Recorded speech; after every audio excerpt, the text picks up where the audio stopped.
Good evening, everyone, and welcome to the Overview and Scrutiny panel for Environment, Communities and Partnerships. We're moving on to the agenda. Have we got any apologies? Yes, so we have apologies from Councillors Corley, Councillor Criswell and Councillor Hunt. Thank you.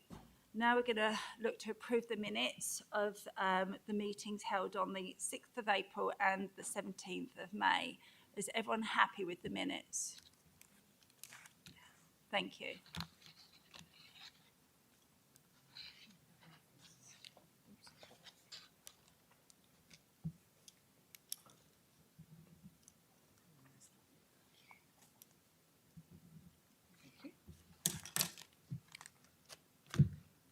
So item 2, members' interest. Has anyone got any declarations to disposable pecuniary or any other interest on any agenda item? Councillor Harvey.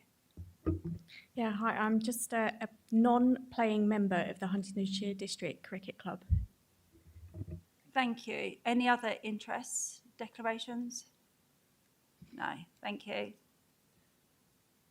So now we're going to move on to item 3, notice of key executive decisions. Has everyone had a good look at the decisions? I just need to add something on that one. So I was just going to say, I just need to add on that one. There is an item on there for the July agenda, which is green bins. That item does have quite a lot of interest from both this panel and the other panels. Obviously has more than one, it falls under quite a few remits. So what we're going to do with that one is that we will hold a joint meeting of both panels at 7 p.m. on the Thursday, the 6th of July, for both panels to discuss that item jointly. And then the ordinary meeting of this panel will commence on the completion of that first meeting once the other panel have left. So hopefully you're all in agreement and understand on that one. But obviously if there's any questions, we can help with those. Thank you, Becky. Has anyone got any comments they'd like to make? Thank you. Now moving on to item 4, indoor and built sports facilities strategy and play pitch and outdoor sports strategy. I'd just like to invite the officers over. Thank you.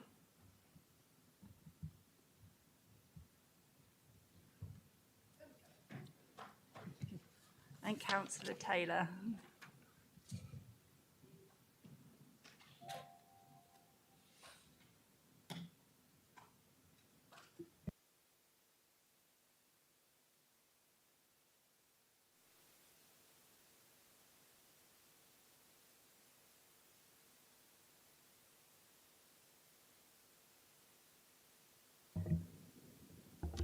Have you got anything to present to us before we start discussing the item? Is it all right if I just start? Is that okay, Absolutely. Chair? Okay, thank you, Chair. Yeah, I'm happy to present the indoor and built sports strategy and play and pitch and outdoor sports strategy. I know it's a bit of a mouthful to members this evening. The two strategies are a thorough review and assessment of the facilities and pitches which provide strategic recommendations in line with the population growth forecasts within the local plan. Both are endorsed by Sports England. Why do we need the strategies? We need them to understand the level of provision within Huntingdonshire across the public, private, education, voluntary and commercial sectors. This will then enable current levels to be compared with likely future levels of demand on the provisions. The evidence contained in the strategies can be utilised by HDC, partners and providers to sustain the correct facility mix and maximise financial funding across the district. If ONS tonight and Cabinet agree to the recommendations within the report, then the strategies will be available on HDC website for all to have sight and obviously to use. They are not purely a HDC document, they're not just for us. So please encourage stakeholders to use them. Although it is an in-depth report, please, if you do spot anything like a playing pitch or a facility that's been missed, please say so and we can get it added. And I will introduce Greg and Martin tonight, and they will take you through a little bit more of it and give you a good summary of it, because I do understand this report is very, very in-depth, and there are summaries within there, but this will really nail it down. Thank you. Thank you. Okay, so as Councillor Taylor said, the reports are in-depth. There's lots of needs assessment within there covered off. So obviously we provide a covering report that hopefully you've been able to read on top of the overall reports, but we thought we'd just provide a few slides just to give you a bit more detail just tonight before any discussion takes place. So let's have the next slide, please. So basically just a bit of a background to why we had the work done, the background to the study is at Hampshire District Council we've not had an accredited playing pitch strategy done since 2008. Normally they're accredited by Sport England. Sport England are a statutory planning consultee on anything in terms of sports facilities, leisure facilities. So in terms of having accredited strategies in place, obviously supports Sport England dealing with all the planning applications. Just a bit of a timeline, we went out in December 21, so it went out to tender through a tender process.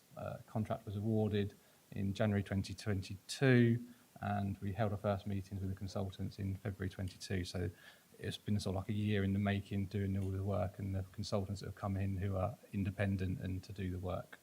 Next slide, thank you. So in terms of the context of the findings, basically, it's highly unlikely that any local authority will have exactly what they need or what's suggested in terms of needs, and because it is for quantities of optimum levels. So you're looking at obviously growth and population and exactly what the ideal scenario would be. So neighbouring authorities have their strategies in places, some do, some a bit more up to date than others. But again, whether they have exactly what they need is highly unlikely. Obviously there's lots of national issues around affordability across leisure, etc., as you may or may not be aware of. Obviously, in the strategies taken into place, some of that findings. Next slide, please. So, in terms of sort of touch upon that, neighbouring local authorities, they have the strategies in places, but also you're looking at national governing bodies of sport, support the strategies, the documents that we've done. So, part of the working groups we had around the tables of national governing bodies of sport, so from like football, tennis, cricket, etc. So a number of them have got their own specific facility plans that link into these facility plans and support that as well. And upcoming, if you've been made aware, but Sport England are sort of they're managing a government swimming pool fund at the moment. More's coming in that in the next few months. There's been some work, Greg and his team in terms of One Leisure have been doing some work in terms of where we as a local authority might be able to access some of that funding, but obviously it'll be a very competitive environment, but there's lots been around, looked at that in terms of the need across the country for specifically swimming pool. Next slide, please. So in terms of just a brief overview, hopefully you've seen, but some of the strategies, there is a split, so there is two strategies involved in that. So you've got your built facility strategies, so those are the things that obviously generally have to be built, and you've got your swimming pools, your sports halls, indoor bowls, indoor tennis, so anything that's generally indoors comes under that one. And you've got your play and pitch strategy that covers all things really outdoors, so that includes your 3G pitches, athletics tracks that we're lucky and fortunate to have one of them in the district, your bowling greens, your hockey pitches, courts, etc. And the strategies cover all those needs assessments in terms of those facilities. So next slide, please.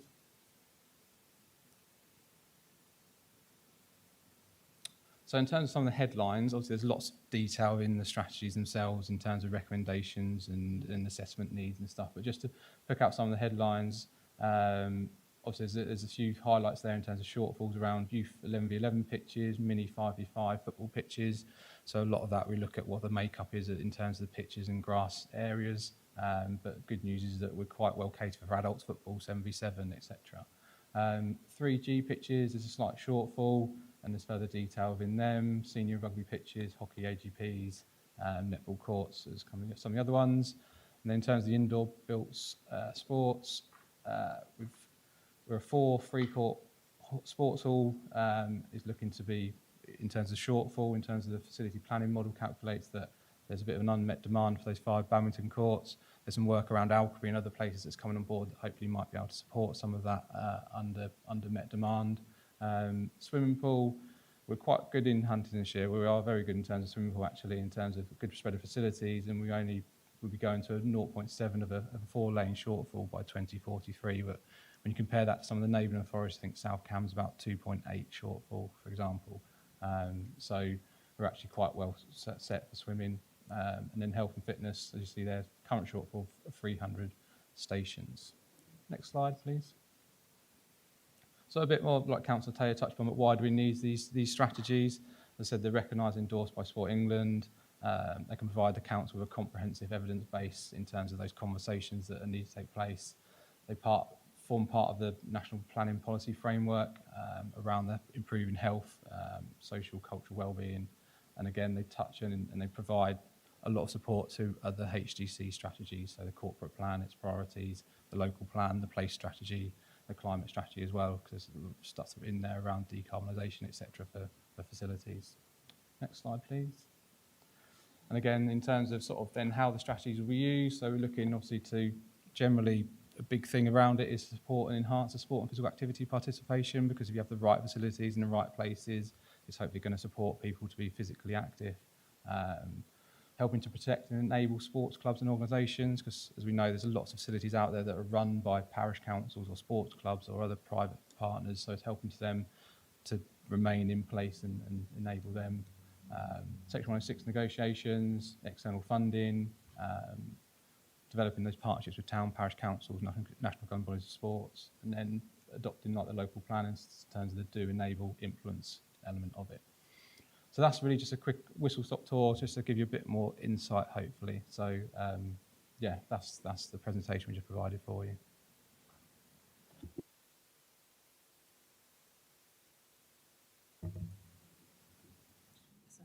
Did you have anything you wanted to add, or should I open it up for questions? Thank you. Has anyone got any comments or questions they'd like to raise? Councillor Albane. Thank you, Chair. I've got quite a few, so I won't ask you to indulge me to ask all of them at once. If I could answer 2 questions first. Regarding the Sport England strategy report, why have we not had one done since 2008, and what next in relation to that? And could you give us an idea of how much the reports cost, please? Yeah, so we haven't had a Sport England enhanced one since 2008's play and pitch strategy. We have had some other assessments done that we've done in-house. So the latest one on the District Council website at the moment is from 2016 to 2021 that was done in-house by officers.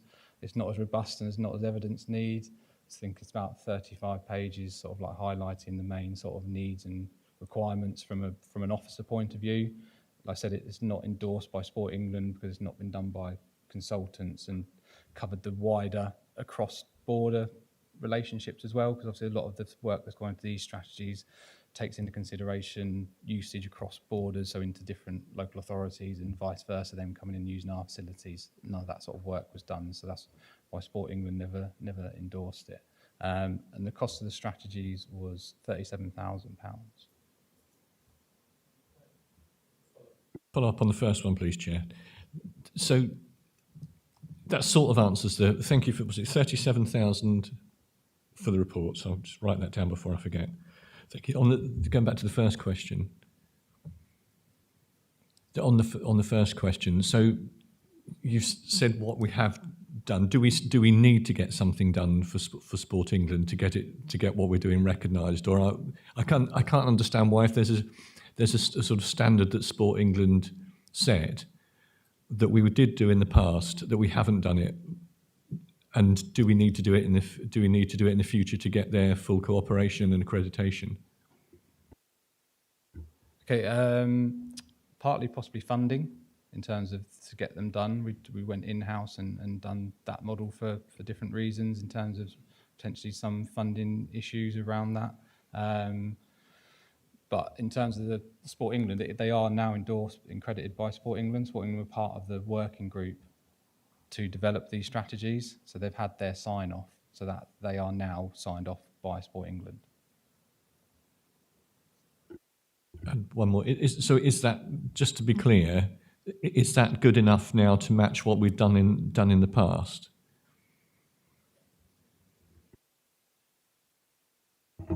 Thank you. Essentially, the strategies that we presented to you today supersede what's been done in the past. Effectively, they're endorsed by Sport England, and a lot of what Sport England want now is place-based evidence, both across Huntingdonshire or any other local authority. And what this simply does is make Martin's and other senior colleagues across the council's job easier when we're talking about funding opportunities. That's just not council-related funding opportunities around capital investment. That's also for sports clubs and other external bodies as well.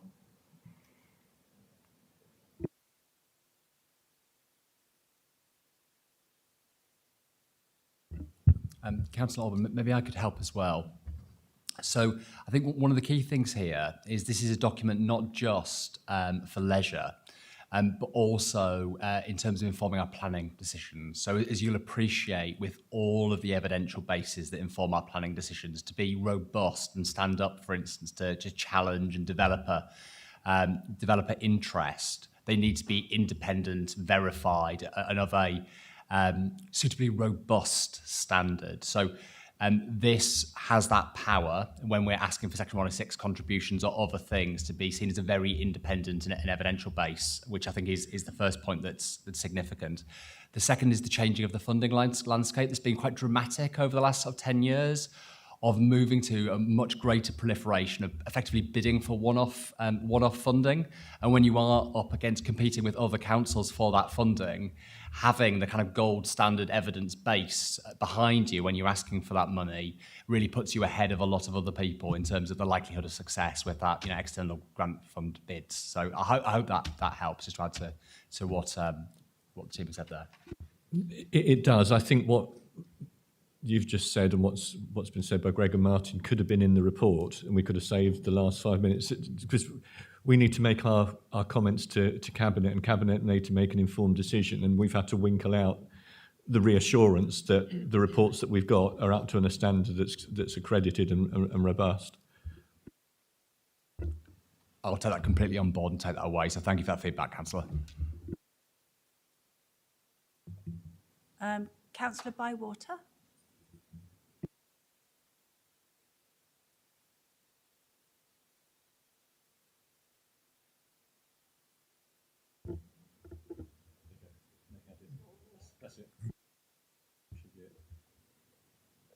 Do you want to use mine? You're on there.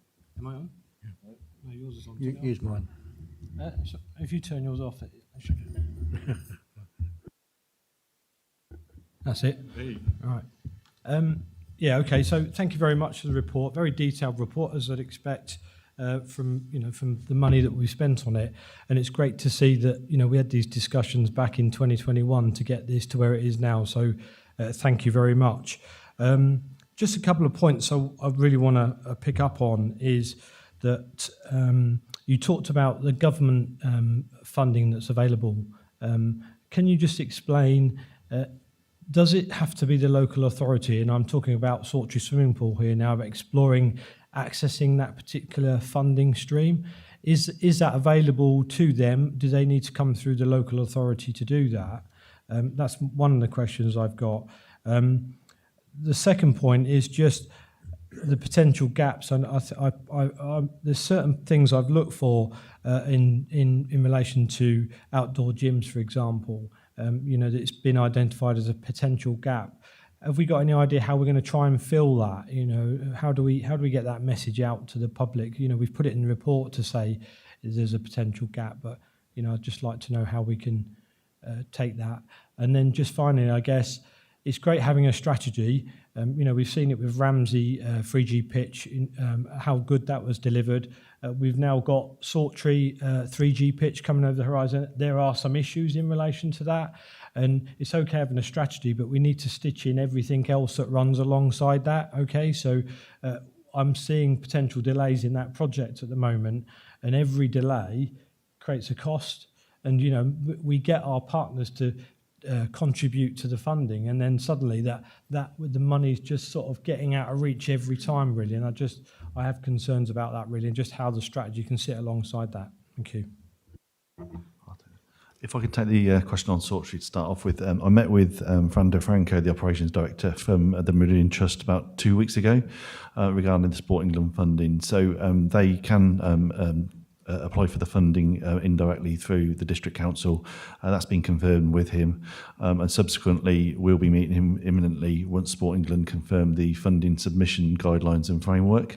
And we're happy to help with him, as we've indicated, to meet with him again to make sure that that submission can go in and be part of, obviously, the umbrella funding that we will submit as well as part of One Leisure. The second point around the outdoor gyms, I know that's something that's been picked up, but that's something that obviously is part of one of the actions that will go away and write a priority list upon, obviously, the report itself that interlinks with HDC, but also working with external partners as well about developing a priority list so that we can then come back to, obviously, yourselves and obviously Cabinet in terms of prioritising what that list should look like, but then going away again and writing up a capital investment plan to sign off so we can expedite some of these items as they're important to the local communities, to revenue generation, and also to improve physical activity across the board. Thank you. Has anyone got any? Councillor Lowe. Councillor Taylor wanted to come back. Oh, Councillor Taylor and then Councillor Lowe. Thanks. Can I just add to the government funding on swimming pools? I'm not sure whether you said, Greg, that I know Lee and yourself have been fact-finding, so you've been doing a lot of work on it with, obviously, our own facilities and Sawtry. That will then go back to Sports England because they are the ones that are facilitating it. And I don't think we're going to hear anything until at least September on the funding, which is, you know, not brilliant, but, you know, it's there. So I know the officers have been doing a lot of fact-finding. Just sorry, if I may. Just to add to that as well, Councillor Bywater, having spoken to the Meridian Trust, we have, as Councillor Taylor suggested, we've submitted a fact-finding piece of work on behalf of One Leisure. What we've also done, we've gone slightly to the side of that and contacted Sport England on the Meridian Trust's behalf to ensure that whilst they didn't put a fact-finding submission in, it wouldn't affect their ultimate submission for funding as well. And Sport England have confirmed that wouldn't be the case. So we're just, like Councillor Taylor said, we're waiting on the funding arrangements and framework, and then we'll support them in that submission. Thank you very much. I'm just reassured that, you know, we're not going to miss an opportunity here. So thank you very much. Thank you. Thank you. Just on the outdoor gyms, I do know that parish councils in my ward are starting to install their own items in play parks and things like that. So there is some movement with that as well. But my questions are more on the possible building of new pools and the energy efficiency of pools, and what other sort of green agenda items are you going to be putting in? So obviously within the report, it summarises some of the key findings, both at St Ives, at Ramsey, and all of the leisure centres. I think St Ives there is a priority in terms of the age of the facility, and that's just a general comment based upon some of the actions. But upon any refurbishment, it also outlines in the actions about plant as well, and the machinery. So we will work in line with the climate strategy and obviously energy efficient models. What that looks like at the moment, I don't know, because we need to go away and do the priority list and identify what comes first and how much that will cost. But that will all be done independently, and we'll feed that back through overview and scrutiny and cabinet as well. But I can rest assured that will be factored in. Thank you, because obviously you've also got things, because I know you mentioned about ground source heat pumps. So I think it would be useful to have solar PV for electricity and solar thermal for hot water, especially during the summertime when it's being created. Be ideal to power the showers and things. So there's all sorts of other bits and pieces which I'm happy to help. And thank you for your offer of help. So we'll take you up on that. Thank you. Thank you, Councillor Lowe. Councillor Shaw. Thank you. My question's related to how much facilities outside of the district were considered. I'm going to hone in on gymnastics just because that's my bag. The access criteria for gymnastics was within 30 minutes drive time. Where's that 30 minutes from? Is it from anywhere in the district, or is it from central in the district? The only reason I asked or mention it is if you lived in Stilton, for example, there's 4 gymnastics centres within 20 minutes of Stilton, for example, that aren't mentioned on any of these reports. I was just wondering how they were considered. I think the honest answer is I don't know. I can go away and find out from you. We can speak with the consultants and we can feed that back to you directly. But obviously gymnastics was featured heavily in the reports. But like I say, the honest answer is I don't know, but we will get back to you on that answer.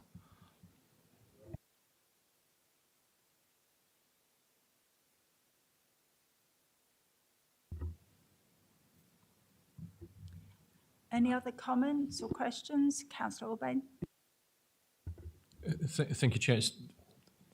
It does concern me that we spent all this money on reports, and Councillor Shaw and myself have picked up a couple of things that weren't missing, and it's put the pressure back on you guys to cover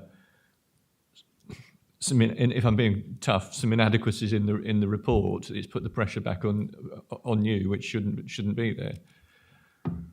I'm happy to take that before I go on to the question. If I see some hands up to want to respond to that comment. I think the relationship with the consultants is that we'll push it back onto them, and they'll come back and support us on that. They've been very helpful in terms of different comments we've given over the last 12 months, and that opportunity to help us is always open, I think. So we'll take on board some of those comments and push them back and use the consultants to support that. That's reassuring, Chair. Thank you. I'm conscious we've got a hard-working, experienced team, but if they're content with that, then that's great.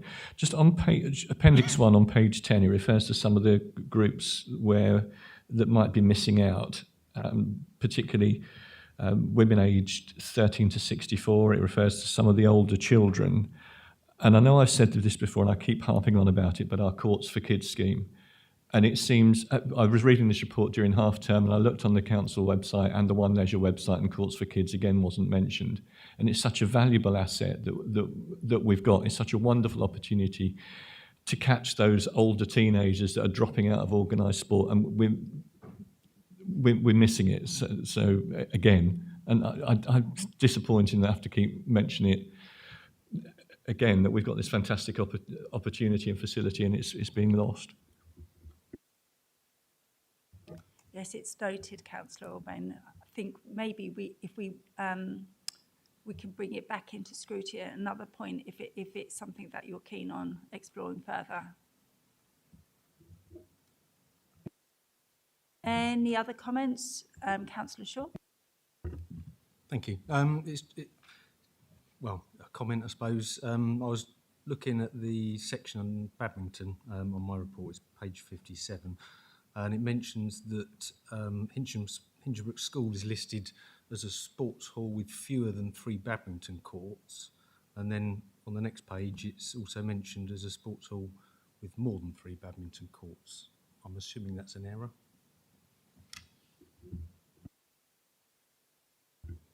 I'll double check, but I think they might have 2 halls they might be using. So one is a 4-court ball, because they had quite a big investment a few years back, Hinchinbrook School, where they built, because they're the school sports partnership, Hinchinbrook Arts, they've got a number of excellent sports facilities. So I would presume they've got 2 halls, so one that will be smaller and one that will be bigger. But I can double check that, but that's off the top of my head, that's what I'm thinking.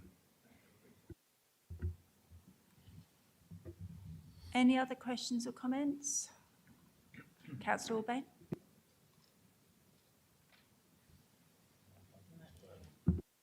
There we go.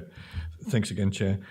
Just on the St Ives running track, I've been given different information over the years. Been told that it did meet standards for competition. Then I was told it was okay for club use, and but not for competitions. I'd be keen to get clarity on that, and also whether the area, it's a while since I've been up there, whether the area in the middle of the running track, the grass area, is suitable for additional small-sided football pitches, and if so, is that being used?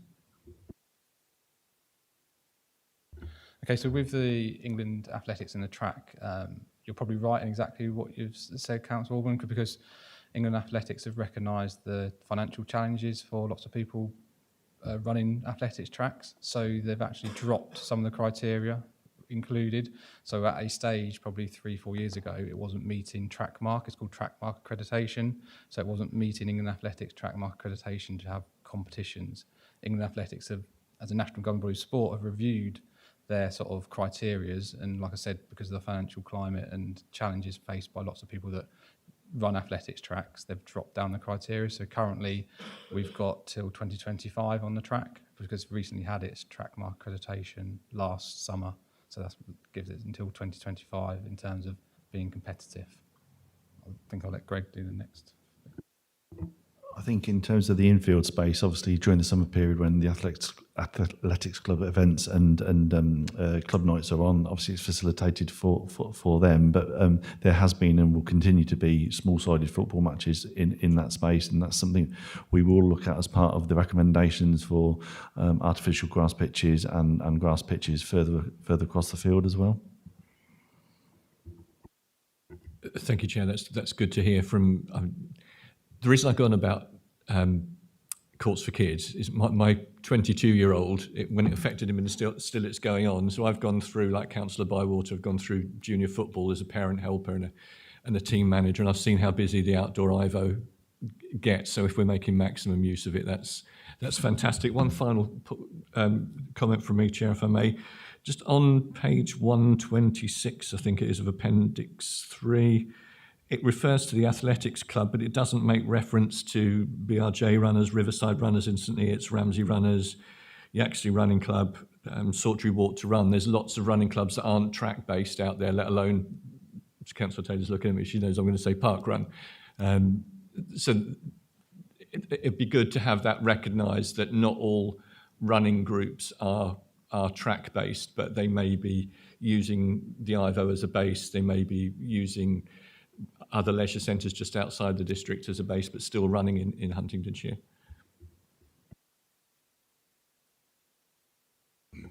Okay, yeah, we can take that on board. I'm pretty sure that those clubs were consulted with, so if they've not been noted, I'm quite confident BRJ are noted somewhere across the reports, but I'll have to find that out. But again, this is something we can double check on. And just coming back on the point for Courts for Kids, I'll check the website in terms of promotion that you mentioned, but I do know it's in operation. I was at St Ives St Neots yesterday, and I know they're publicising it and facilitating Courts for Kids as well, so I do know it's happening across the leisure centres. Just in terms of junior programming, we are looking at opportunities to bring in a dedicated role to look at wider programming opportunities across the leisure centres, more so for junior programming around after-schools clubs, summer camps, and looking at all of the major projects, badminton, gymnastics, football, rugby, and so on and so forth. So that's something in the offing, and that will be hopefully introduced in the coming months to develop business, but more so, importantly, to increase physical activity across the leisure centres as well. So we'll keep you updated on that.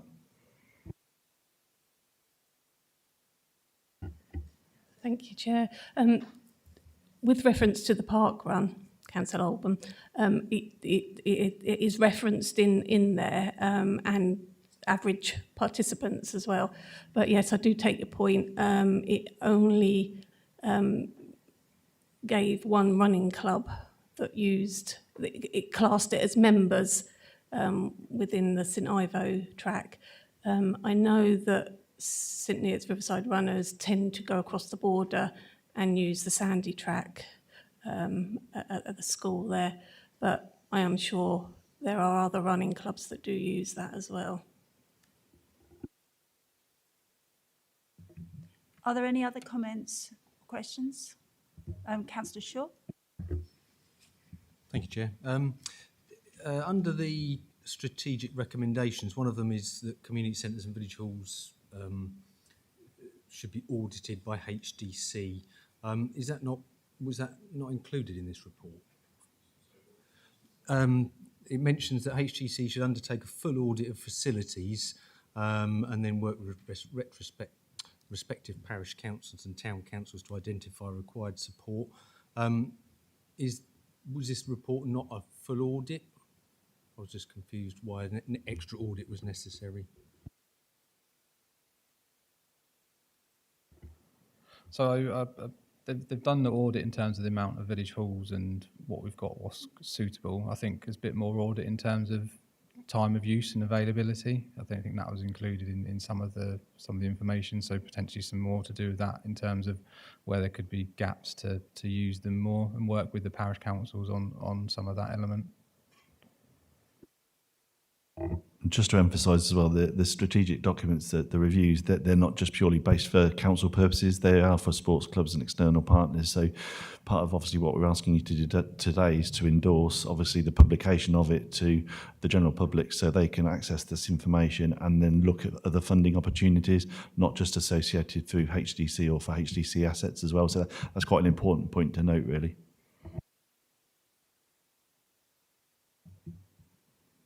Any other comments and questions? Well, just before we wrap it up, I'd just like to say I thought it was a really in-depth report, and I can see the crossover, particularly in planning and the other areas there where the data can be used, particularly as we grow and rebuild. And I'm really looking forward to see where we take the recommendations and what we do.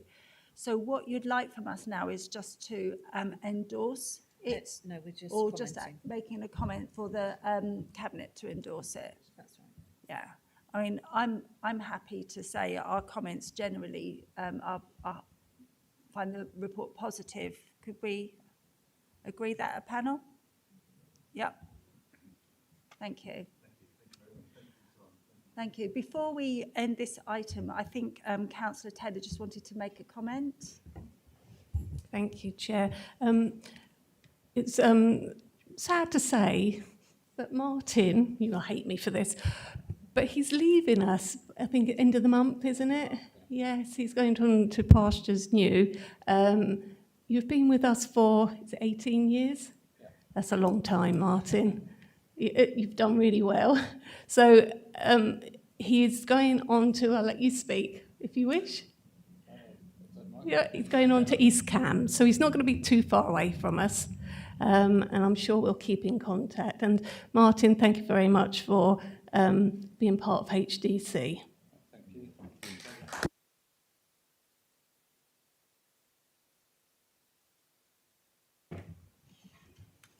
Thank you, Councillor Taylor and officers.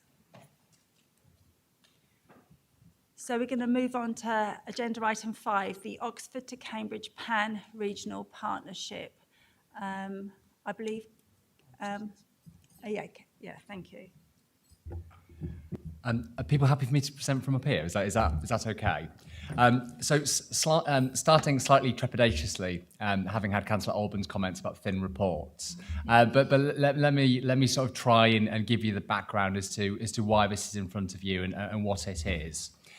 So members will recall that there were long and detailed conversations across the Cambridge to Oxford corridor around East-West Rail and other opportunities for collaboration and opportunities that grew out of that. As part of those conversations, ultimately, kind of East-West Rail was separated out, and dealt with as a sort of standalone piece of infrastructure work, which you'll have seen announcements about recently.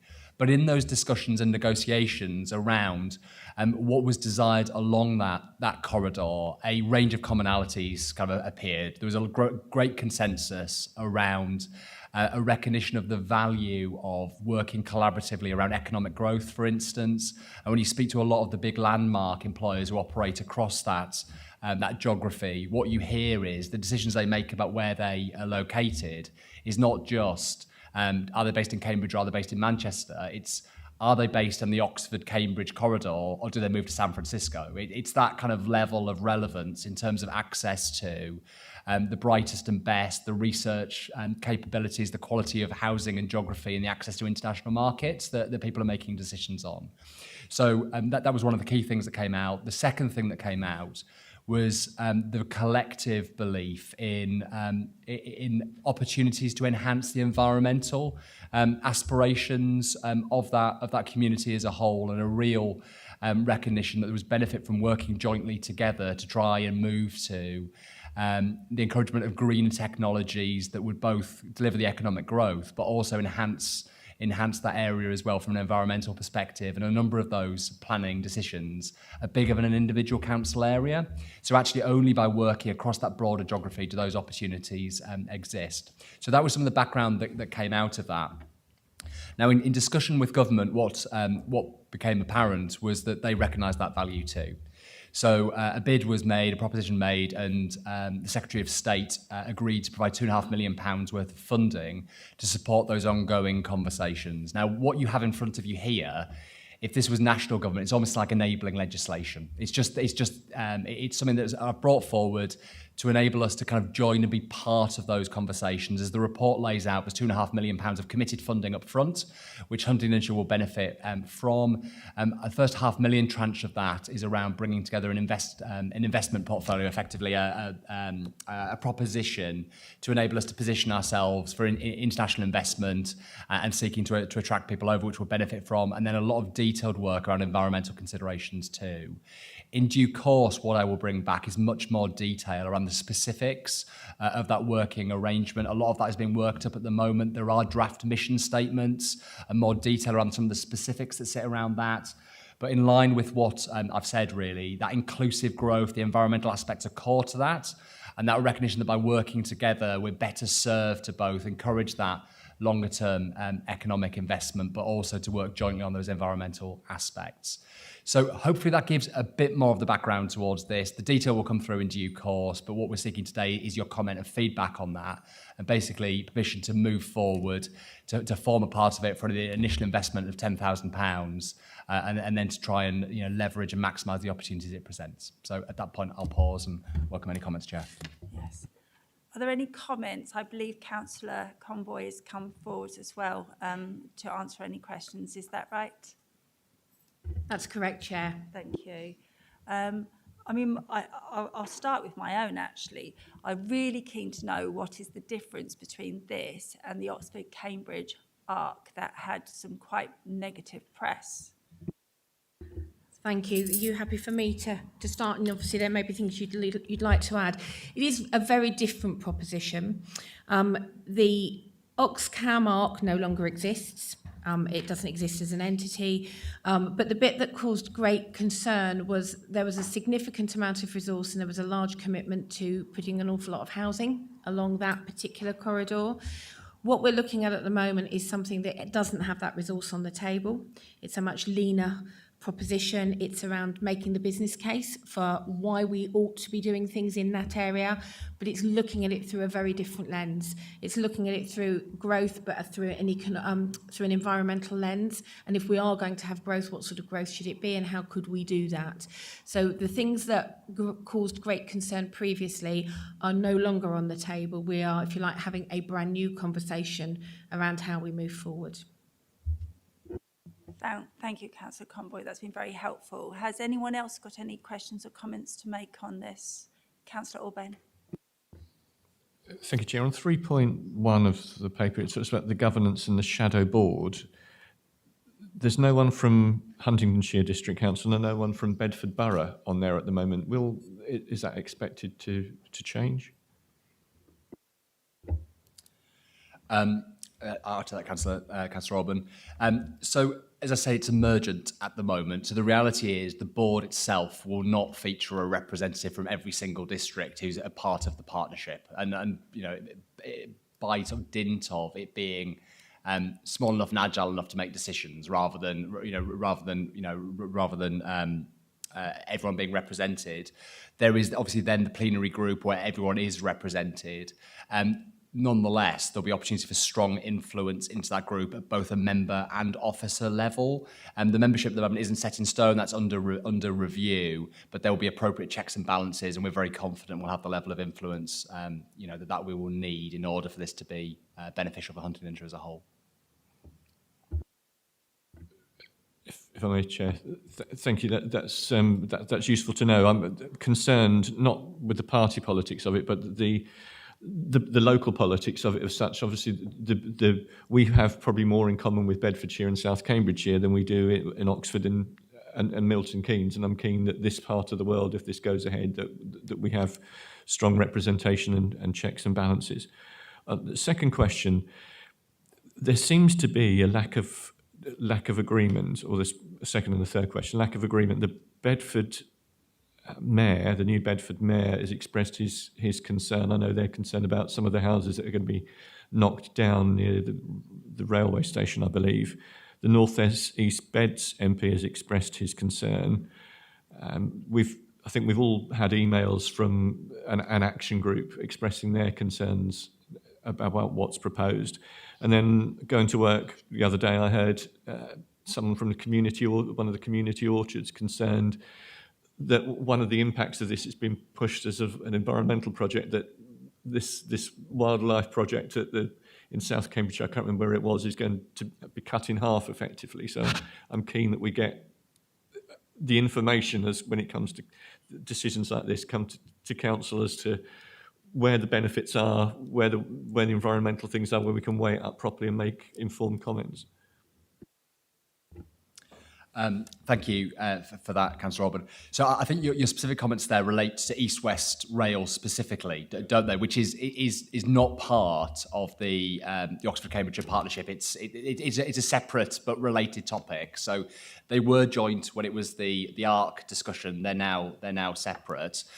But nevertheless, I will sort of come back on your comments, which is clearly to new emergent route. It's been announced in the last 10 days or so. As you can imagine, we've had strong engagement already with the kind of key team behind it, seeking strong community engagement, making sure that all our communities are appropriately consulted, pushing for maximum benefit for Huntingdonshire residents out of that programme too, in terms of economic growth, considering the biodiversity factors, considering the environmental factors, and working all those things through. The challenging nature of any sort of big investment or change process, as you'll say, is it's balancing a range of competing priorities, which is where you as members play such an active part. But rest assured that we are pushing and for every opportunity for strong engagement and for those voices to be heard. So that local perspective, is really taken into consideration as we're looking at the route. And as you say, other areas are already lobbying quite hard on that route. So I expect there to be a very active conversation over coming months and years. Any other comments, Councillor Shaw? Thank you. So our contribution for this financial year is £10,000.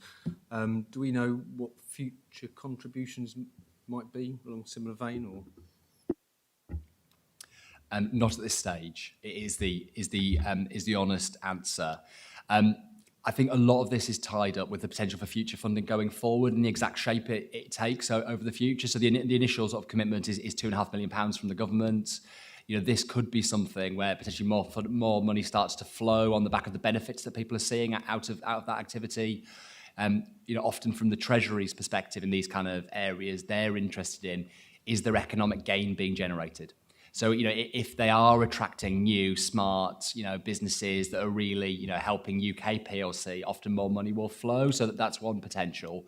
But we will keep it under review. And I think to the point, if that amount were to change significantly, Councillor Shaw, we'd be certainly looking to bring that back and make sure that it's representing value for money for the taxpayers of Huntingdonshire. Sorry, can I just... so would that be reviewed annually? Yeah, thank you. I've got a question, if you don't mind. Kind of generally, why should we be part of this? What's the benefit to Huntingdonshire?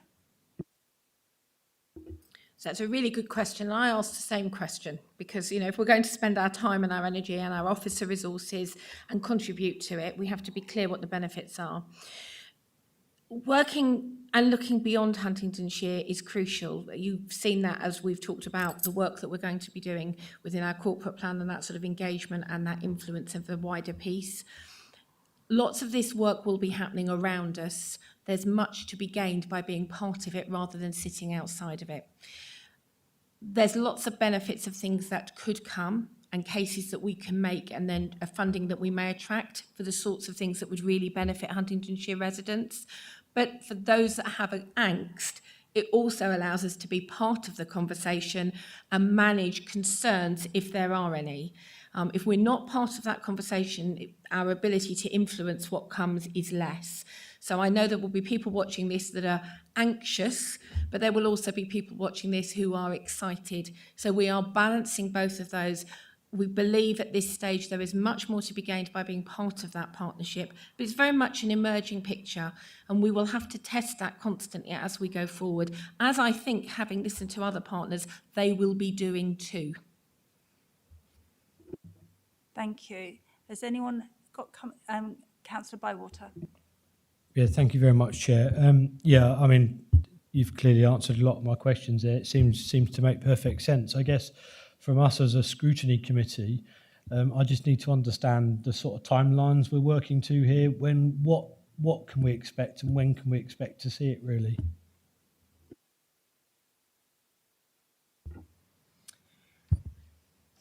It's an excellent question, Councillor Bywater. So, as I say, draft versions of the objectives of the group are being developed at the moment. Clarification around exact membership and so on. I would expect that to be concluded in the next couple of months. There is a very, very active conversation in the officer space, starting to move into the political space around some of those areas. I'd expect there to be absolute clarity over some of that mission statement by the end of the summer, and then it's into action planning and moving forward. Some of the commitments from the government in terms of funding are very much around that investment. A sort of pamphlet, that sort of position for investment is this year, is the target around some of that stuff. So some of it will move with a degree of pace, but we're happy to keep you informed and let you know how that's going on. Thank you. And Councillor Shaw? Thank you. I mean, I'm fairly for joining the PAN partnership. It says that should priorities change, the council can take decision to withdraw from the partnership. Do we know if there's any financial penalties from withdrawing at all? And no. So it's a membership organisation, and it is that real return on investment calculation of if there comes a point which the benefit, we're just not getting the benefit, or the investment of time, as Councillor Comboy's mentioned, is not justified, we have the opportunity to withdraw. But I think, Councillor Alban made the point that there are very few partnership groups where we actually spend time in the room with some of those people to our west. So, Bedford, Milton Keynes, those kind of areas. And this does present some opportunities to align with some of those areas where there is quite a lot of synergy, but beyond the sort of traditional Cambridgeshire boundaries that we normally operate within. But no, we can withdraw in the future. Any other comments or questions? Thank you very much. That's really clarified the difference. For me, that was quite important, certainly for our members and for our residents to understand this is not at all the same thing as the Cambridge-Oxford Arc, and I'm really keen to see how it unfolds and what will the benefits will be. I'm loving the green angle. Let's hope it remains the green angle. I think that's for us here on this panel to check for. Thank you very much. So we'll move on to item number 6, alternative land management.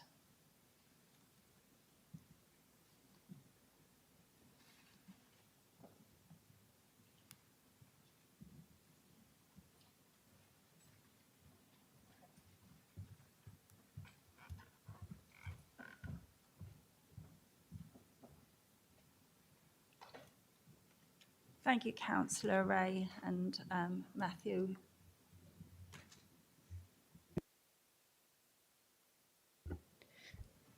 Before we talk a little bit about alternative land management, I actually wanted to start with a thank you. So this overview and scrutiny group is where our members come from that form the climate working group.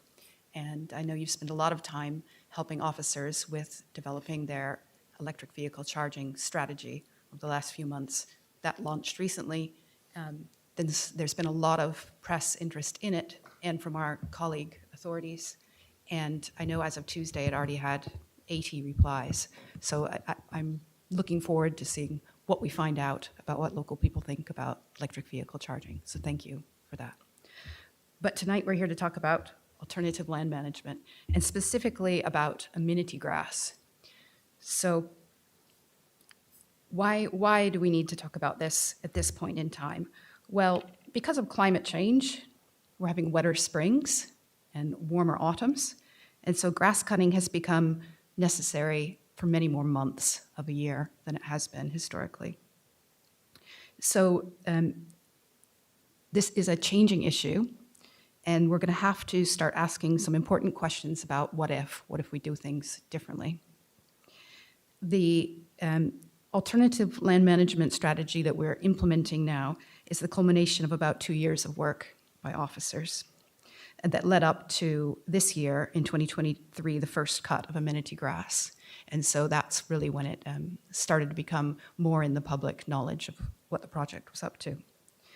If I start talking about ALM, that means alternative land management. And tonight I have Matthew Chudley here with me to help me on the details. He's the operations manager for environmental services.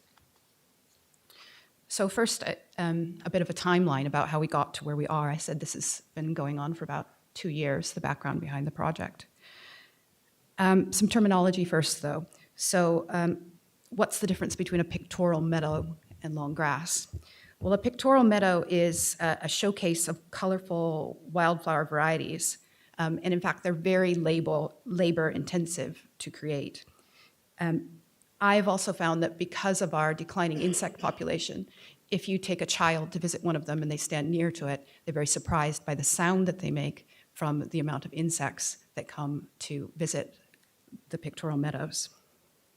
Now, long grass is different. So long grass is allowing the existing varieties of vegetation to grow during a certain part of the year.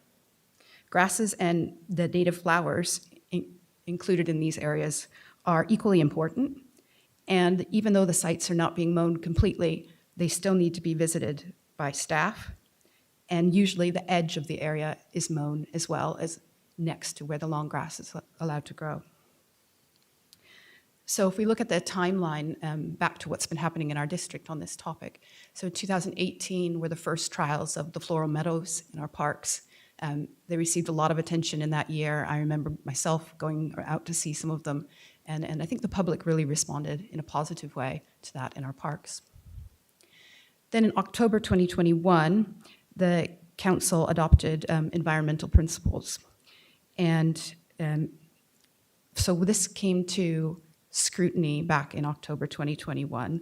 And thinking back to that day, I was in the audience at that point. I was not yet a member, but there are several familiar places here tonight from that evening as well. So Councillor Kedawari and Councillor Albin, Councillor Bywater, also Councillor Criswell, who's not here tonight, but also Neil Sloper, who's in the audience there too. So we were all there that night and we discussed the environmental principles that the council was about to adopt, and also the appendix to that document, which was specifically about how nature and biodiversity are supported in Huntingdonshire. So I've just picked out some key sentences from those documents. So the environmental principles which were adopted includes to protect, restore, enhance, and create new nature areas and natural capital assets. And then the appendix document about biodiversity explains that there will be new management method of roadside verges that promote biodiversity. So this is really where the 2 years of work began. Then in March 2022, potential ALM sites were identified by Matthew and his team.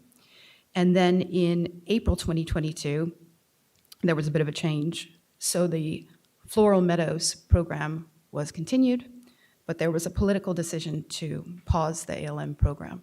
So this is in the period leading up to the May 2022 election. So there were many sites identified and the officers had put in a lot of efforts there, but in the end it was not implemented. But we know that there were definitely plans for this to be taken forward, because if you look at the last element there on the timeline, there was the Conservative manifesto for the election included the idea of converting at least 25% of Huntingdonshire's grass areas, such as roadside verges and meadowgrass, to meadowgrass and wildflowers. So that 25% is important, and we'll talk about that a little bit later. Next slide, please. So the second half of the timeline, don't worry, there's only 2 slides on the timeline. So in May 2022, we formed a joint administration. In July of 2022, we had our annual in-person parish forum event. So this is when all parish and town council leaders and clerks are invited in person to Burgess Hall to learn about projects that the council is working on and to get to meet the officers who are implementing them. So July 2022, the towns and parishes learned even more about the alternative land management project. Then in February this year, you'll remember that our council adopted the climate strategy, which included officially recognizing the ecological emergency in Huntingdonshire. And one of the key statements within that was managing open spaces for nature, sharing opportunities to increase biodiversity. Then in February 2023, the project sort of kicked off in earnest, and the operations team wrote to all of the town and parish clerks, including some potential aspects of how land could be managed differently. And I've just included a little quote there that was in the letter that went to the clerks. It says, "We would like to hear what ideas you may have regarding the increasing of wildlife or alternative land management on your open spaces." Then between March and April, the operations team met with those towns and parishes that asked, and they met face-to-face to discuss some of the plans and potential sites. Now, in April 2023 was the first amenity cut of grass. Usually that would have happened earlier in the year, but this year it was quite wet. So even when we did get to the April first cut of grass, you may have noticed some areas that were not cut, which are not part of alternative land management, but were left simply because it was too wet to cut it. And so when the second cut comes, you'll see a little bit more being cut. In May 2023, the ALM website went live, and this is when these signs popped up in the areas that were not being mowed that say, "Why the long grass?" I'll show you a picture of the sign later. And there has been a lot of interest in this project. BBC Radio Cambridgeshire asked me to speak with them about it, also in comparison to what's been happening at our neighboring districts. So, for example, in Cambridge City, there is a very famous meadow which they decided to mow even after it had many months of wildflowers being able to become mature. And so they were comparing and contrasting the two councils and what they might be able to achieve differently here. Now, the public aren't the only people who are interested in this project. I know members are as well. If I think back to my first few days learning the ropes as a cabinet member, one of the first emails I received on this topic was from Councillor Bywater's colleague in Councillor Ross Martin, and he was asking me questions specifically about Sawtry.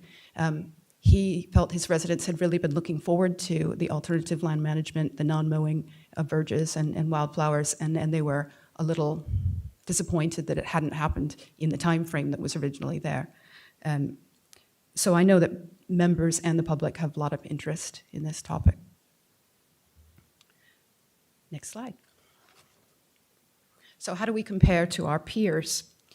Well, in 2022, the LGA surveyed local authorities, and 65% of them said that they were managing their amenity grass differently and cutting less of it, specifically to try to encourage biodiversity. And I mentioned before that 25% figure. Well, some of the councils are going for a lot more, cutting a lot less of their grass specifically for biodiversity. So if you look at the list, Sheffield City Council has even decided that they're going to cut only 10% of their amenity grass during certain months of the year in order to leave more of it to long grass. The LGA survey also indicated that that 65% figure is increasing quickly. The last time they had asked the question, it was only 55%, but now it's at 65%. So how do we compare to our peers? We haven't been as ambitious as some of our peers, but we're also taking the time to make sure that we do it right. Next slide, please. So at the start, I mentioned the question about what if. We've been maintaining our amenity grasses in the same way for a very long time. And I think because of the ecological emergency that we currently face, we need to start asking more what if questions. So amenity grass makes up about half of the land maintained by our council. And the mowing trial is really only part of the solution. We're also doing things around the floral meadows and tree planting as well. So our council manages about 562 acres of amenity grass. And at the moment, what that means is that they're currently cut by diesel-powered ride-on motors or tractors. And that would normally happen every 2 to 3 weeks during the March to October period. So you can already see there's climate implications to that regular maintenance as well. So this is a list of questions that we, officers and I, have been asking ourselves about what ifs, what changes we could possibly be making in the way that we manage our amenity grass. And one of the most interesting elements in that list is about what if we enable residents and communities to increase biodiversity in their streets by taking ownership. This links in with a different project that you're going to hear more about in the coming months called Biodiversity for All, where we are going to be looking for community groups that want to become the stewards of their own green spaces and, with our help, learn how to increase the biodiversity of the spaces near where they live. One of the other items in the list is about influence. And this was a key element in our climate strategy, is that we shouldn't just focus on the things we can do, but also think about how we can influence others. And we've already seen great public interest in this alternative land management program. I mentioned on the radio and in the press. I think it's such a visual thing for residents of the district and for visitors to the district that it's starting to make them think in different ways. And in fact, sometimes I have residents who approach me who ask, why are we not doing more? I had one resident say she had found the HDC website, she'd found where to report if an area had not been mowed, but she couldn't figure out how to report that she wanted somewhere to stop being mowed. So the public opinion in this area is changing. Next slide. So why should we do this? Well, there's a couple of policy reasons why. You'll see there our corporate plan, our climate strategy, our healthy open spaces strategy, our environmental principles. All of these documents lead to the type of questions we're starting to ask now about what if. And then the environmental reasons. So short grasses are really a desert for wildlife, and pollinators are suffering due to a decline in this habitat. Bird species are declining through a reduction in their nesting areas and their food sources of both seeds and insects. And in the list of the environmental reasons why, I've mentioned habitats for insects, birds, and mammals. And you might be surprised to see mammals there when we're just talking about verges and long grass. But about 2 weeks ago, I was on the school run and heading home and noticed a muntjac deer in daylight on the Loves Farm housing estate in the long grass. And to me, this indicates quite an amazing feat, really. A housing estate that's only about 15 years old has been able to mature its biodiverse areas enough that it is inviting mammals to live there. And compared to the agricultural land that was there before, growing, again, a monoculture, that's quite a big change in the landscape over not a very long period of time. So leaving the grass to grow tall enables both grasses and wildflowers to seed. And in fact, the tall grass species are just as important for the wildlife as wildflowers. And so on the slide there, you can see damselflies. And you probably know how tadpoles become frogs. but damselfly nymphs become damselflies in a similar way. And in the picture there, you can see something that I observed at Paxton Pits last weekend. When you have long grass, you provide a habitat where the damselfly nymph can have their metamorphosis. They need the long grass to do that. And as you can see, as it emerges from its previous exoskeleton, that's left behind in the grass. And it becomes quite obvious to an ecologist what type of nature is living in that long grass. But if the grass was short, it would not be able to undertake that process in the location. So it's not just the wildflowers that are important for pollinators, but the grass actually being long is quite important as well. So there's also an element of environmental reasoning behind reducing the use of our diesel lawnmowers. The air quality elements are obvious in the reduction of carbon. And you might ask, well, why don't we just swap to electric mowers rather than using diesel mowers and continue mowing?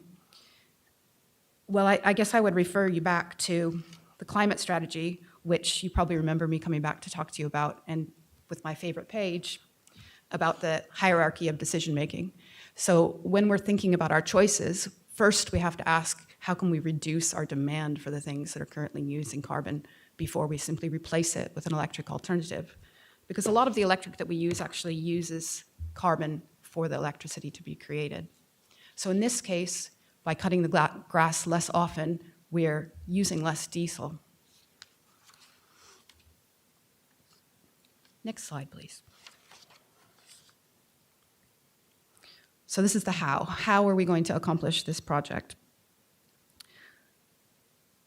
Well, the team has spent time talking to the parishes and towns about their plans before we started.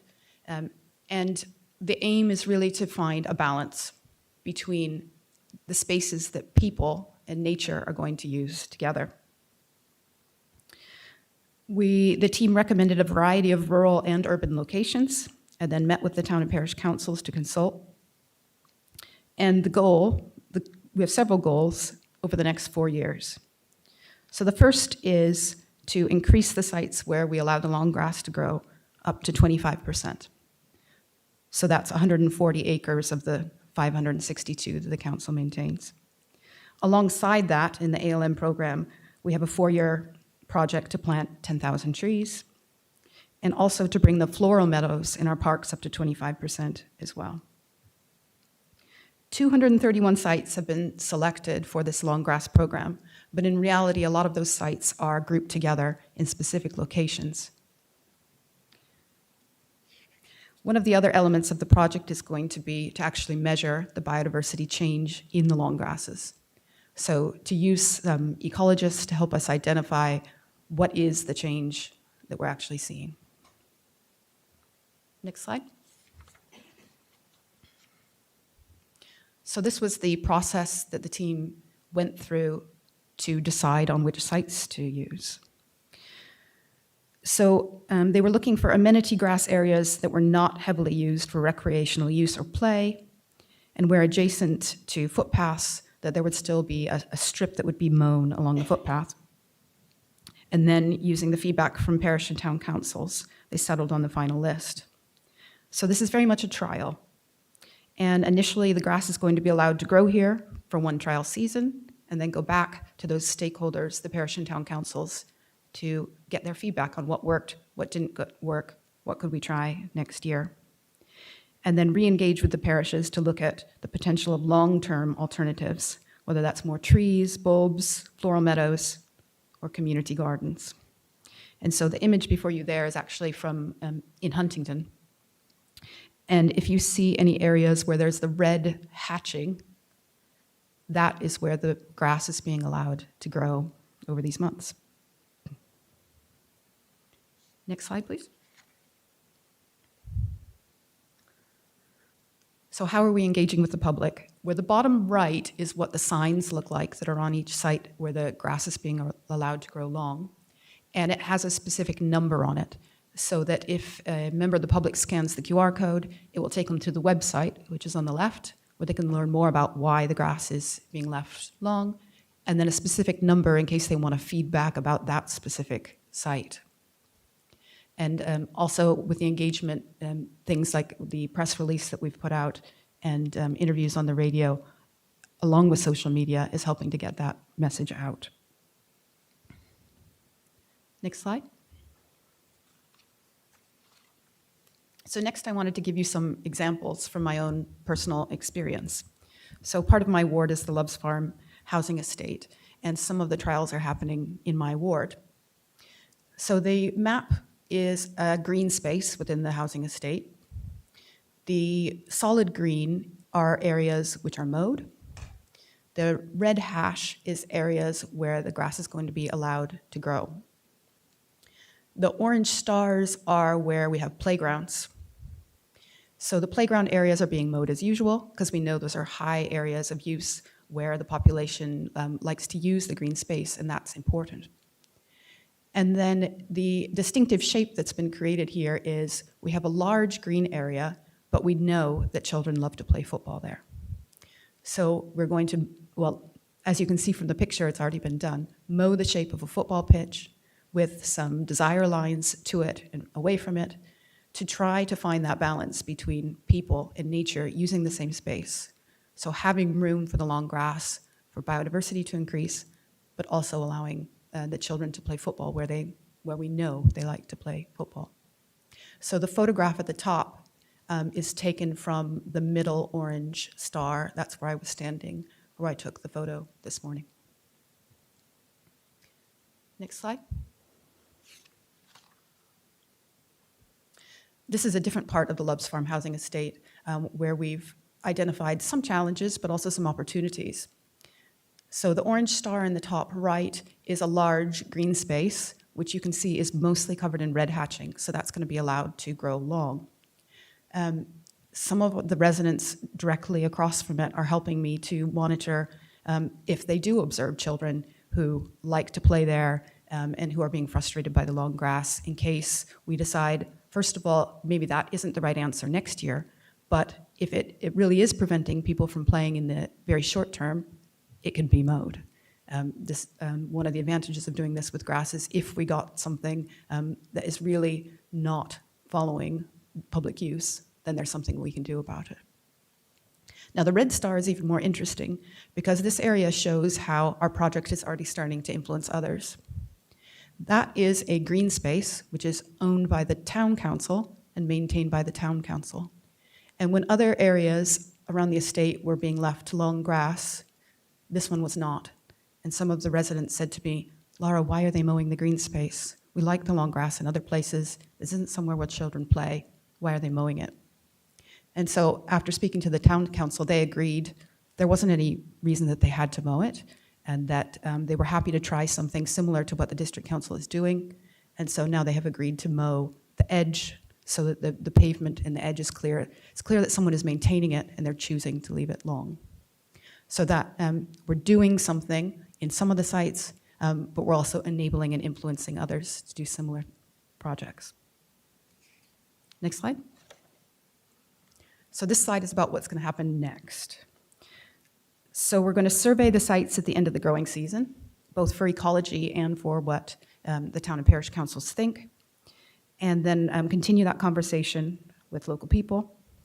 We're also going to have continuous updates to the webpage, both with the ecological survey results, but what we're really hoping to get is results and photos from residents if they have spotted any wildlife in these areas that wasn't there before. On the 14th of June, we have this year's parish forum. So again, this is where the clerks and parish and town council leaders are invited to Burgess Hall. And Matthew and his team will be at a stall there to answer more questions about alternative land management in a follow-up from last year's session. Then by the end of 2023, we should really have a better picture on how did this first year trial go. And that's when we plan to return to you and let you know how we think it's been so far. So DEFRA has analyzed what changes when a poor condition, heavily mown verge with a few wildflowers, but really no diversity in grass heights exists. But then it's changed to become a moderate condition verge, mown maybe once or twice a year, with a range of wildflowers and varying grass heights.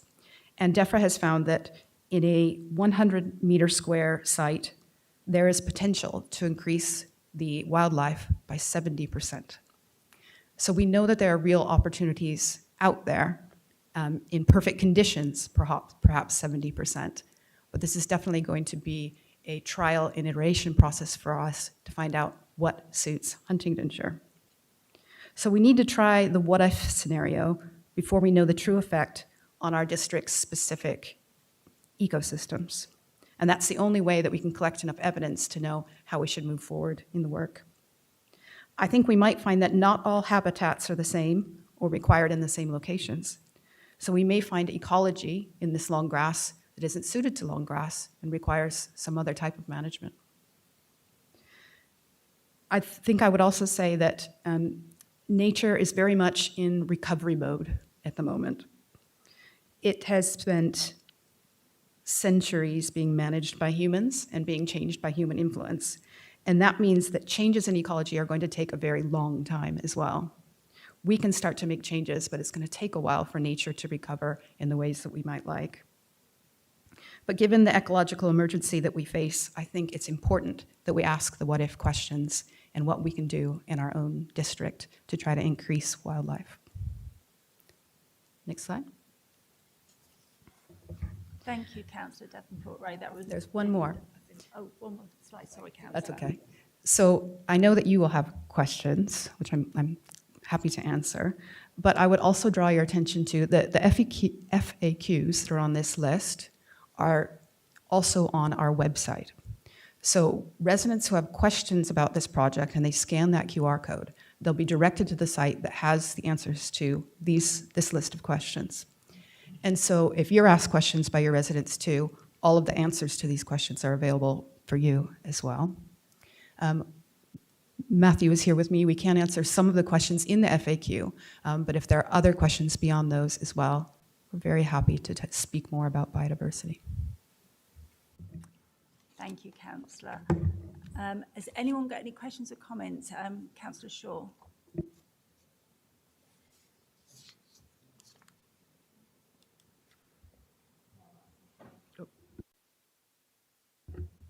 Thank you. What a brilliant presentation. You've answered pretty much all of my questions I had pre-prepared.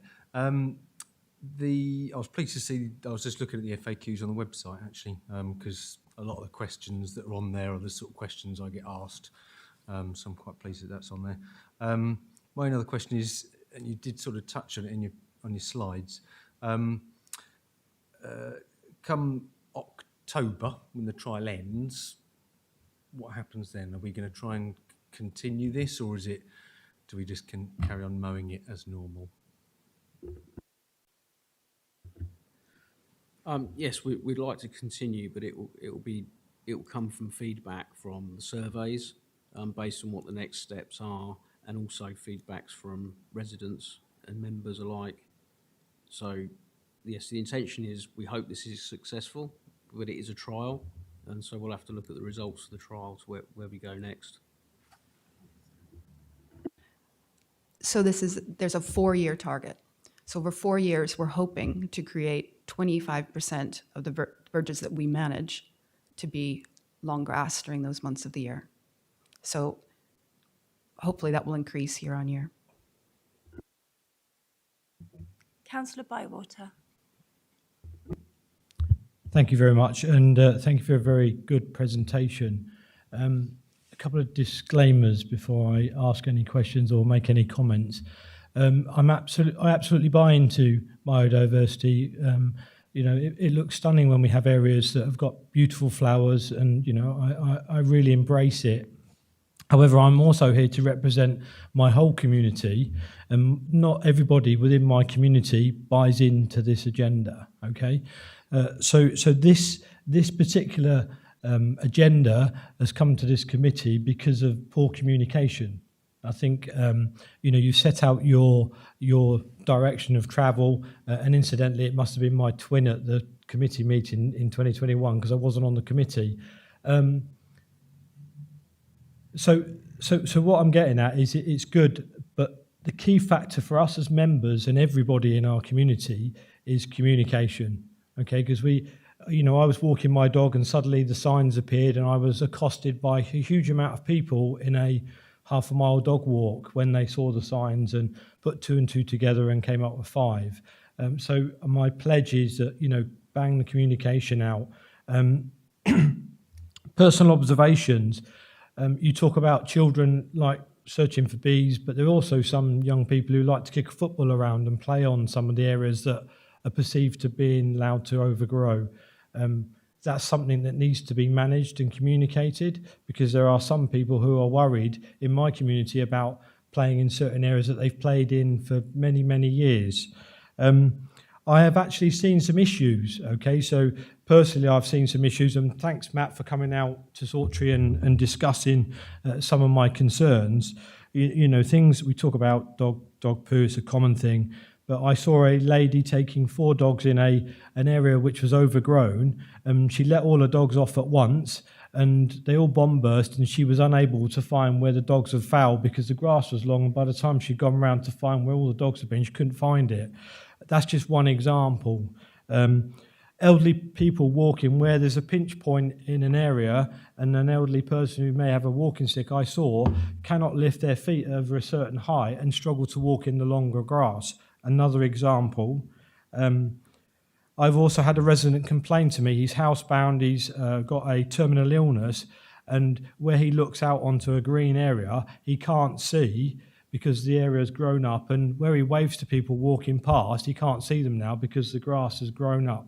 Okay, these are another examples of things we need to consider in the process. There's no mention in your presentation, and it's not a criticism, about how this sits along the health agenda that the county council are running. We're trying to have an active lifestyle for our young people and encourage them to get out. How does this sit alongside that? You talk about parish councils coming to parish conferences. As much as we urge our parish councils to come to some of these parish conferences, they don't all attend. And the feedback that I've had from certain parish councils is that they've had that initial conversation, but the next thing you know, that this is being delivered, and they feel a little bit detached. I'm not going to name those parish councils, but I can speak privately about it. And Matt, I mentioned it to you when we met. So I think we need to gauge public opinion and not just assume that all these areas are going to be, good ideas, because my concern is that in a small community, the surrounding areas that are allowed to grow is fine, but when you get it in the sort of urbanisation of a village, that's when more people notice it and it impacts on people more. So that's an observation. And then I was mortified this morning. I was on my way to some licensing training at Fenland District Council, and I ran over a young rabbit, okay? And it came out of the long grass that I hit. I had no time to react, and it was on a rural road. If there's a question if some of the grass is cut, you can see some of these wild animals. You only got to drive around our country roads now, and the amount of roadkill that we see, is that because the wild animals are coming to the roadside and we're not able to react as drivers? That's another question I've got. There are lots of, if you look at the Facebook contributions of HDC, you can also see some of the comments that have not pro this, but we need to understand what their concerns are and how we manage their concerns. Because like I said, I'm here to represent everybody in my community, and I do like pretty flowers. I do like it. I think it's fantastic. But my plea is that we have it in the right locations, really. Thank you.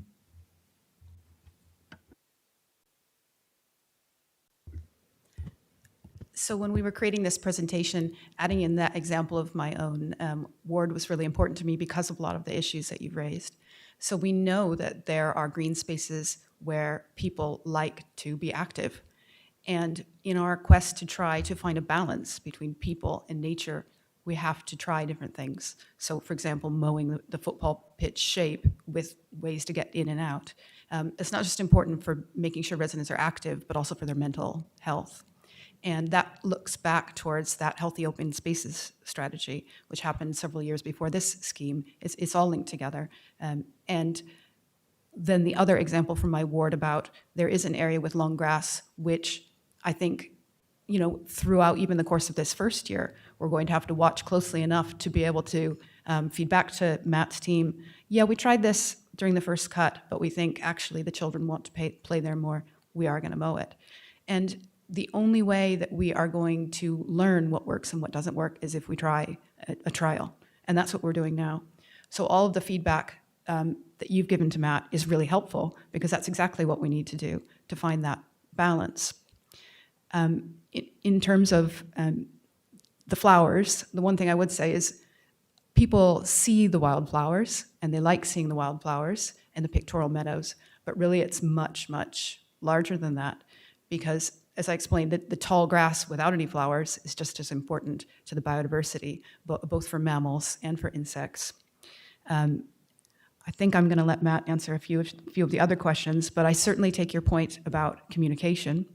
I think when we get to the end of the year and we come back to report again, we're going to have feedback on a lot of different lessons learned, and I'm sure communication will be in that list as well.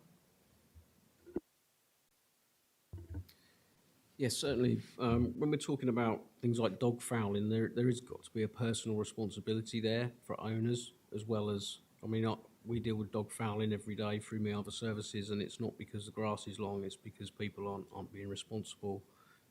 So I would, one of the answers to that, I would question whether people should be letting 4 dogs off in an area where they can't control them and pick up after them to do that, if that's what's going to happen.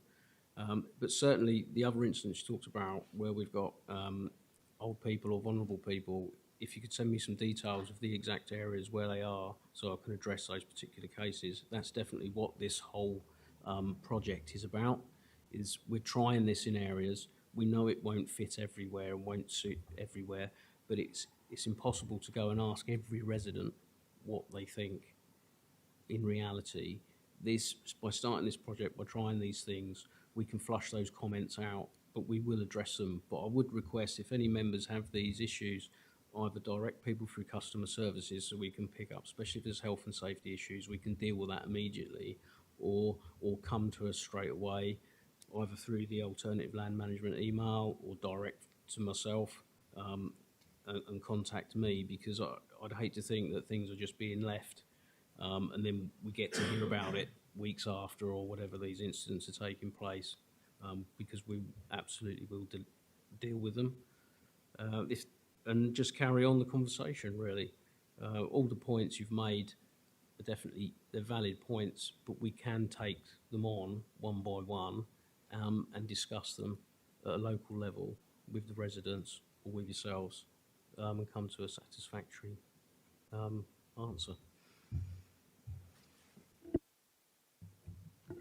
Thank you, So, Matthew. let me just- McAdam? Oh, no. So the email address is alternativelandmanagement@huntingdonshire.gov.uk, and that can also be found by people if they scan the QR code on the sign. And I think that sign is where it's really helpful because it has the number on it. So they could feedback about specific mowing in the specific location, and whether that's something that needs immediate attention or something to feed back into what we're going to do as the annual trial comes to an end. Yeah, thank you. Just for information, I've had to replace one sign already because it's ended up in the attenuation pond. So I've managed to prop it back up where it was put. Yeah, thank you. One thing that concerns me is litter and rubbish. Long grass, I would imagine, is quite tempting for people of a certain disposition to throw rubbish into because it will instantly disappear, and you have, fly tipping, etc., etc., etc. There's also the aspect of, what's been said about roadside plants, grass growing on the roadside, etc., etc., and flowers. You do get a lot of litter and rubbish along there as well. I'd just like some comment on how the problem of rubbish and litter and stuff like that will be dealt with as this project, because I see it going hand in hand with it. Thank you.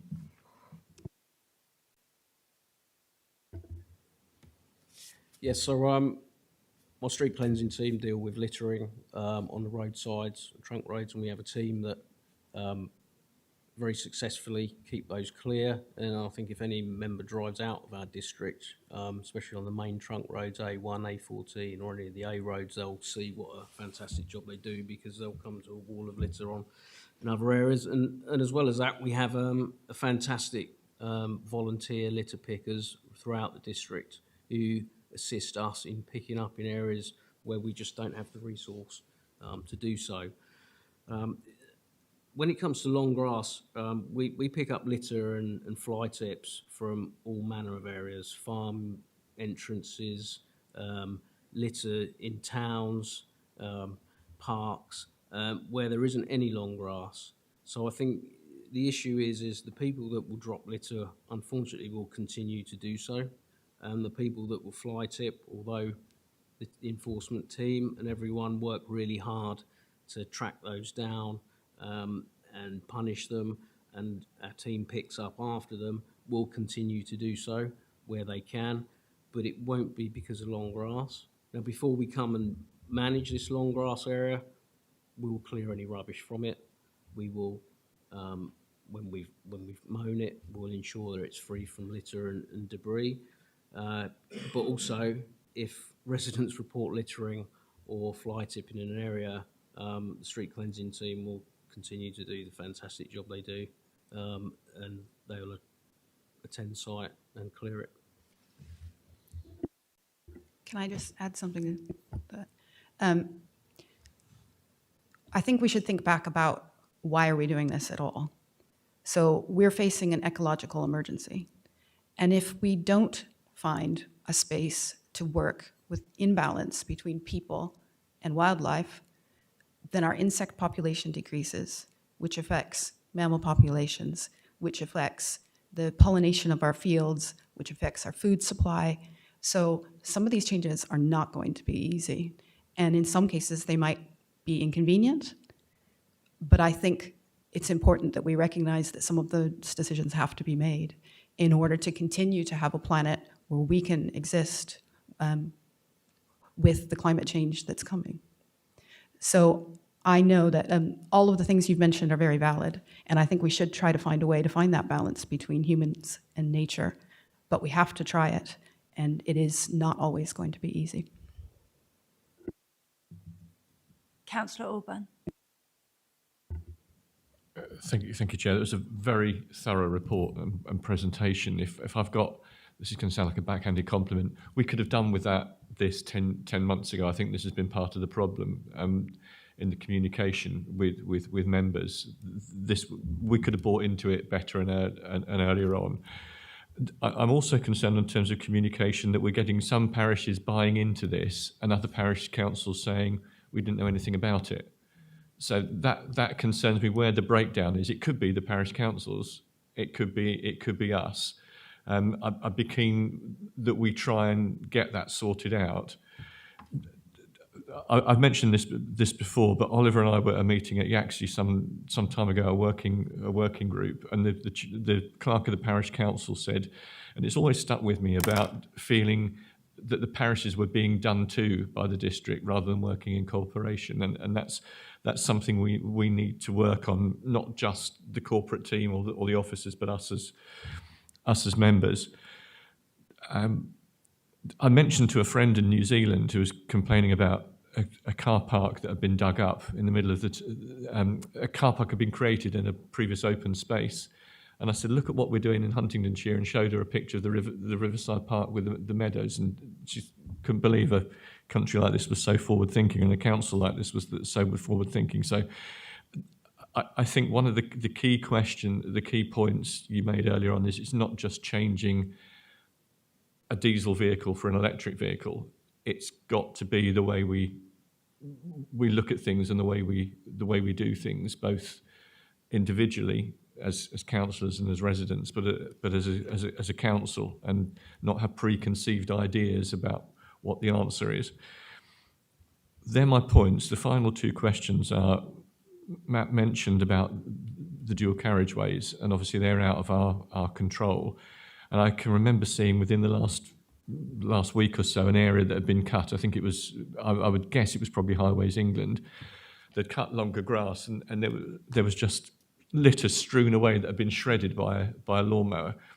So the question is, what are we doing to work with Highways England and the County Council so that they are aware of what we're doing and that we can work collaboratively with them on their agenda and on ours? So yes, I have monthly meetings, and so does my street cleansing manager, with Highways England, or National Highways as they're called now, and we lobby them constantly about this, about the fact that their mowing contractor doesn't do a litter pick before they mow, and we are responsible as an authority to do the litter picking along there. Now, inevitably, the build-up is quite rapid from when you do a litter pick to when the litter returns on these busy trunk roads.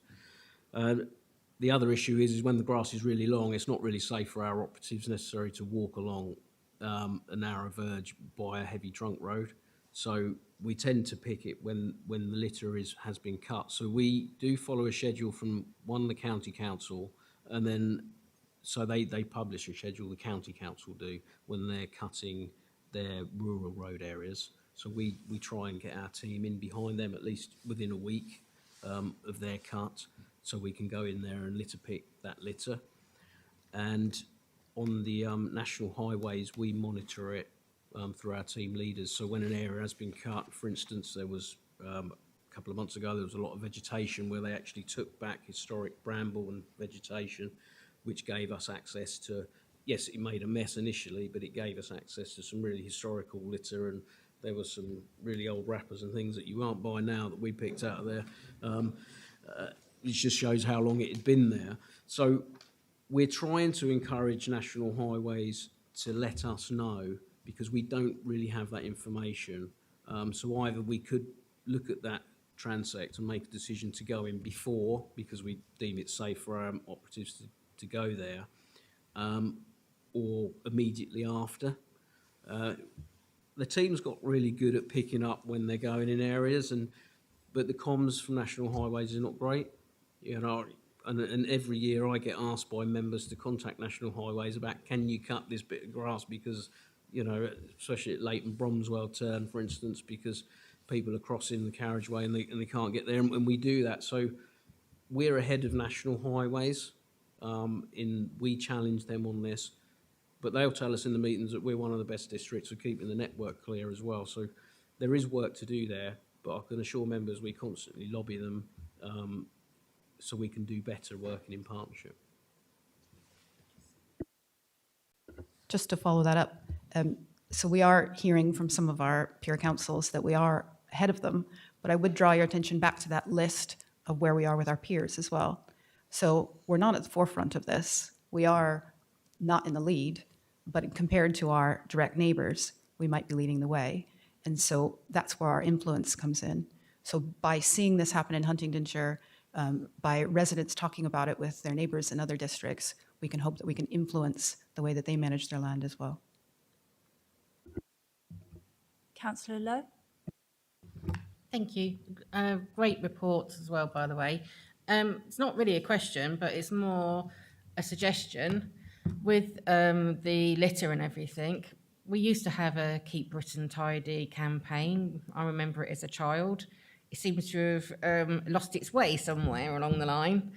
Would it be worth bringing something like that to tie in with it all, just to try and encourage people to take their rubbish home rather than putting it in the long grass or the verges or whatever?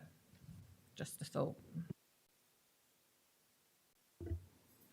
Yes, I mean, we do work with a lot of community groups that do litter picking. We do some promotional things like the Great British Spring Clean, which has sort of taken over a bit from Keep Britain Tidy. It's still in that realm. We work with the Riverside Trust, the Waterways Trust rather, and doing things along, supporting groups that actually take litter from rivers, and then we'll go there and we'll collect it. So we do a lot, and the waste minimisation team does a lot of educational work as well. So I think we are doing all we can, and we'll keep encouraging. And again, when we're at Parish Forum, we'll mention it to parishes about doing more community litter picks and how we can support with that work. But yeah, definitely we'll look at more campaigns, and we keep pushing for communities to help with this, because they're really good at it. They know all the areas that are sort of notorious, and it just, yeah, we'll carry on doing more. Any other comments or questions, councillors? Thank you. Has there been much feedback from the signs, just out of curiosity, be it positive or negative?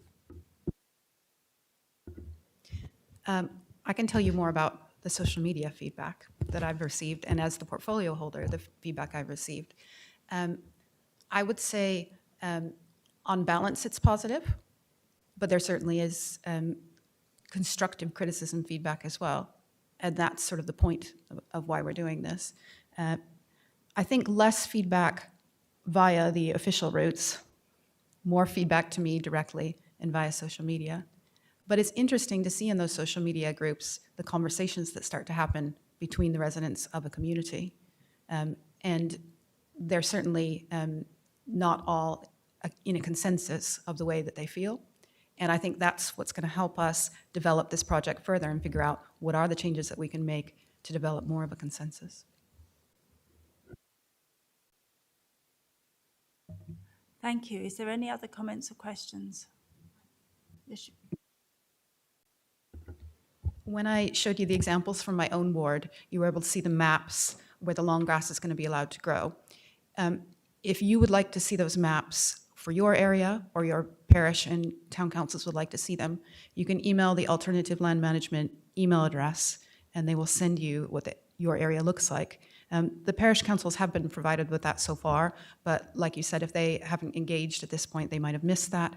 And that's where we need your help, is in order to encourage them to get involved in the process, to look at what the maps are, and to start feeding back to us on what we might be able to do differently next year. Any other comments or questions? Well, thank you both so much. It is a really excellent report, and it's been a brilliant presentation. Thank you.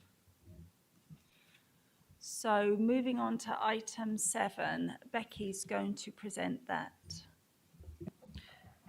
So, as you know, this panel votes a non-voting co-opted member and a substitute member to the Cambridgeshire County Council Health Committee each year. Last year, Councillor McAdam was the nominated representative for that panel. Obviously, I've emailed around the details of that group and how often it meets and when it meets.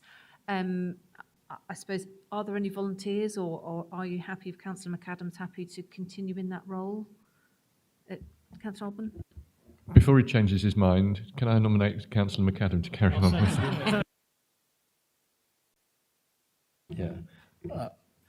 I'm happy to carry on, if especially if nobody else is overwhelmingly enthusiastic to replace me, but otherwise, yes, I'm happy to carry on. Thank you. And are we happy to nominate a substitute member if there's anybody to volunteer for the substitute role if Councillor McAdam's not able to make a meeting?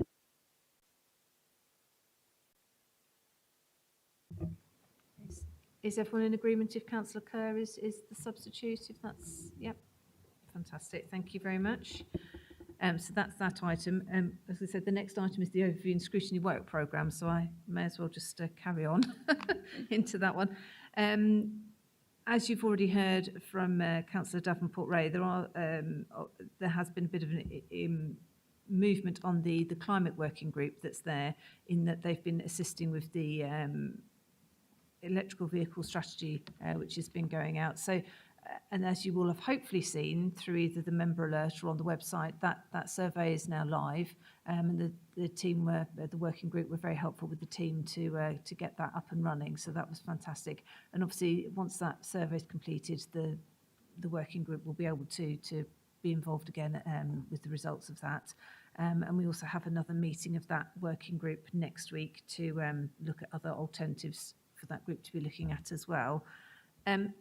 Obviously, there's a couple of items on there which we're hoping to bring to future meetings as things move on. Is there anything else that anybody would like to add at this point, or any questions that anybody has? No? Quite quick, thank you. In that case, that's the end of our meeting. Thank you so much for your attendance, and thank you for the officers that are still here for their the work that they've produced.